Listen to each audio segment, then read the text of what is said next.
손흥민이 미친 드리블로 상대 수비진을 뒤흔들기 시작하자 경기 양상은 완전히 다른 방향으로 흘러갔으며 상대팀은 당황해 손흥민의 플레이를 막지 못했다. 허둥지둥 직접 손흥민의 플레이를 저지하기 위해서는 어쩔 수 없이 파울로 모든 것을 끊을 수밖에 없었다. 일부 팬들은 손흥민은 나이가 들면서 드리블 실력이 더 느는 것 같다고 극찬을 아끼지 않으며 이날 경기에서 보여준 손흥민의 플레이에 주목하고 있습니다. 몇몇 축구 전문가들은 손흥민은 지난 시즌 톱에서 많은 경험치를 누적하면서 이번 시즌에는 과거와 달리 좌측 윙 포워드 역할을 맡을 때 하지 않던 놀라운 플레이들을 하고 있다고 말하면서 이날 경기에서도 손흥민의 이런 면이 유감없이 발휘되었던 경기라고 말해 많은 팬들의 이목이 집중되고 있습니다. 이날 경기에서 손흥민의 맹활약을 알아보겠습니다. 토트넘 호스퍼는 13일 오전 5시 스코틀랜드 글래스고의 아이브록스 스타디움에서 레인저스를 상대로 2024-25 유럽 축구 연맹 유로파 리그 페이즈 6차전 원정 경기를 치렀습니다.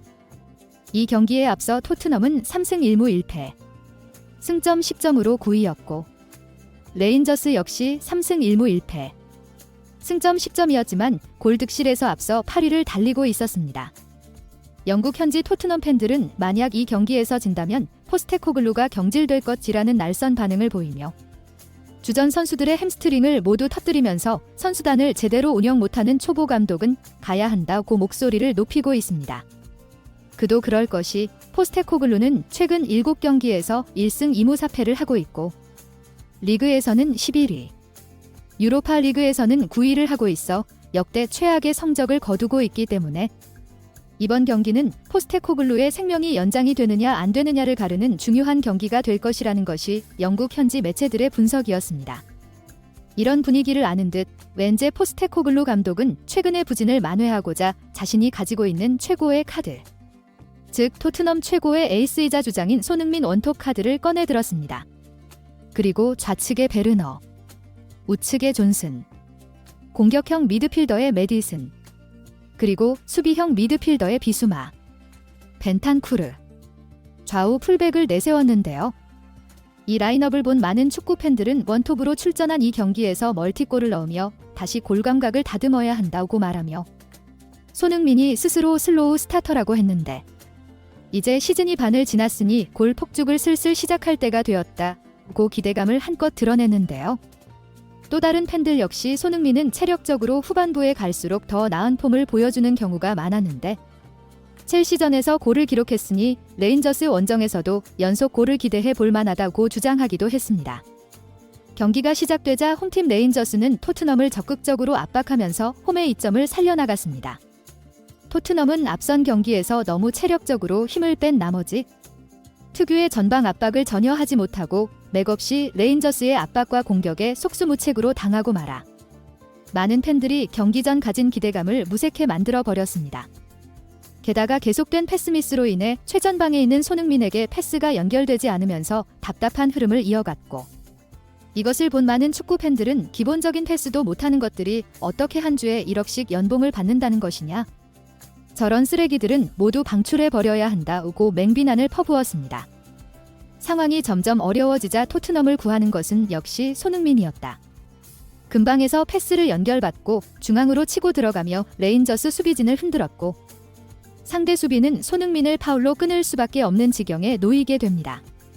파울로 끄는 공이 흘러 결국 베르너에게 연결되고 베르너는 이것을 오른발 가마차기로 골대를 겨냥했지만 그대로 빗나가며 팬들의 아쉬움을 자아냈는데요.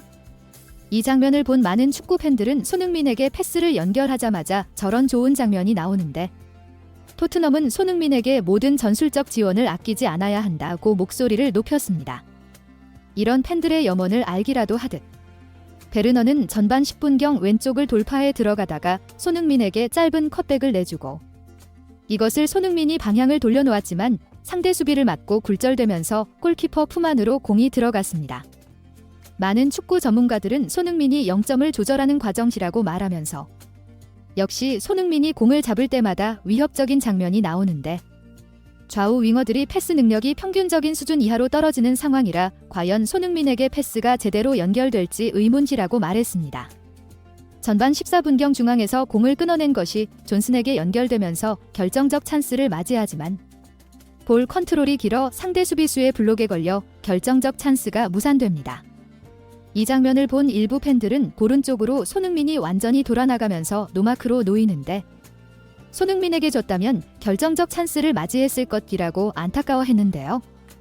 상대 수비수에게 끊긴 공은 결국 메디슨에게 연결되고 이것을 슈팅으로 연결했지만 결국 골대 밖으로 나가버리면서 골대를 벗어났습니다. 이 장면을 두고 몇몇 팬들은 논스톱으로 차야 하는데 이것을 잡아놓고 차기 때문에 타이밍이 늦어서 상대 수비에 맞고 굴절된 것이라고 말하면서 저런 모습을 보면 슈팅 감각에서 메디슨은 손흥민에게 아예 견줄 수가 없는 수준이다. 처참한 경기력이다 라고 평했습니다. 결국 전반 23분경 손흥민은 또다시 중앙에서 왼쪽으로 이동해 팀의 공격 전개를 담당하는데요. 손흥민이 왼쪽에서 한 박자 빠른 타이밍에 크로스를 올려 존슨에게 연결했지만 이것이 상대 수비에게 끊기며 슛 찬스로 연결되지 못했습니다. 몇몇 축구 전문가들은 존슨이 공을 소유할 의욕 자체가 없다고 말하면서 상대 수비와 1대1이면 그 앞으로 잘라 들어가면서 슈팅을 하는 훈련을 수없이 했을 텐데 저런 기본적인 움직임 자체를 하지 못하니 손흥민이 수십 번을 떠먹여줘도 겨우 선방밖에 넣지 못한다고 비판했습니다.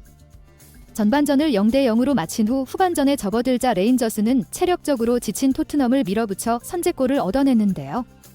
상황이 어려워지자 손흥민은 결정적 찬스를 만들기 위해 페널티 박스 안에서 분주히 움직이며 공간을 만들기 시작했습니다. 전반 53분경 중앙으로 들어오는 결정적 찬스를 존슨이 노마크로 놓이도록 상대 수비수를 끌고 앞으로 나갔지만 존슨은 또다시 오른발 홈런슛으로 날려버려 많은 팬들을 격분케 했는데요. 결국 보다 못한 포스테코글루는 존슨을 빼고 이어 벤탄쿠르와 비수마를 뺀 뒤 사루와 베리바를 넣은 후 결국 솔랑케를 투입했습니다.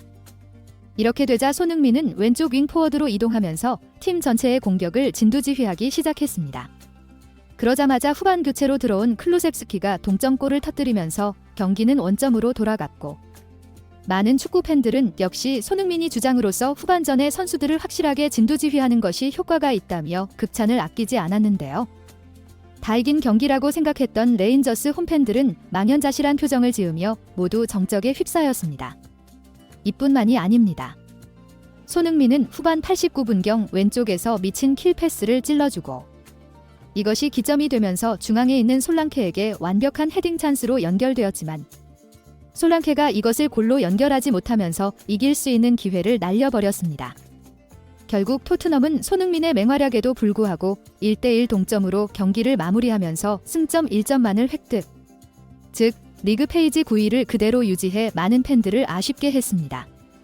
일부 전문가들은 손흥민이 전후반 풀타임을 뛰면서 많은 찬스를 연결하고 공간을 만들어주어 패색이 짙은 상황에서 결국 동점골로 경기를 마무리했다고 말하면서 손흥민에게 더 많은 찬스를 연결해줄 수 있는 동료와 손흥민이 연결해준 찬스를 골로 연결하는 결정력을 가진 선수가 있었다면 이 경기는 최소 선방을 터뜨리고도 남았을 것이라고 일침을 가해 많은 팬들의 고개를 끄덕이게 했습니다.